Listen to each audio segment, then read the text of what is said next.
1908 में रशिया के साइबेरियन जंगल में एक जोरदार धमाका हुआ जिसकी इंटेंसिटी 185 एटॉमिक बॉम्ब्स जितनी ताकतवर थी।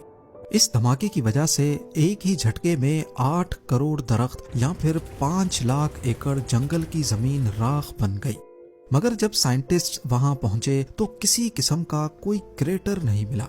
यहाँ सिर्फ हर चीज जली हुई पाई गई। क्योंकि ये धमाका टेंगुस्का रिवर के पास हुआ था, इसी वजह से इसको टेंगुस्का इवेंट का नाम दिया गया है।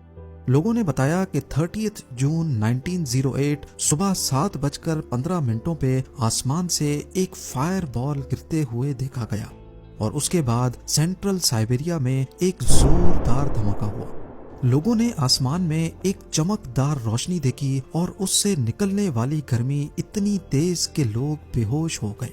इसका साइज तकरीबन 25 स्टोरी बिल्डिंग से बड़ा, जबकि अंदाजे के मुताबिक इसका वजन 20,000 अफ्रीकन एलिफेंट्स जितना।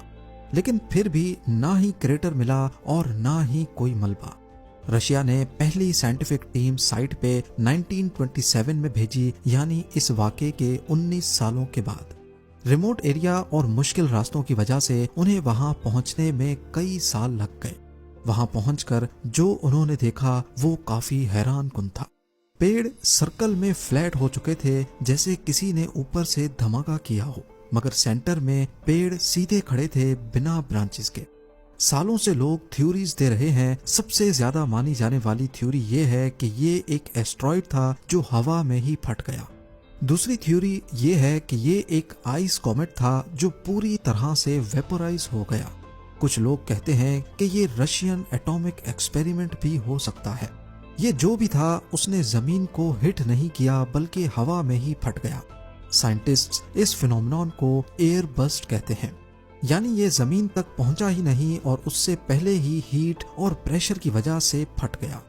इसीलिए कोई गड़ा या क्रेटर नहीं बन सका। इस जगह पर अब दरख्त तो ग्रो कर रहे हैं, लेकिन कुछ जगहों पे दरख्त सीधे नहीं बल्कि टेढ़े मेढ़े हैं। इनका पैटर्न बाकी दरख्तों के मुकाबले में काफी अलग नजर आता है।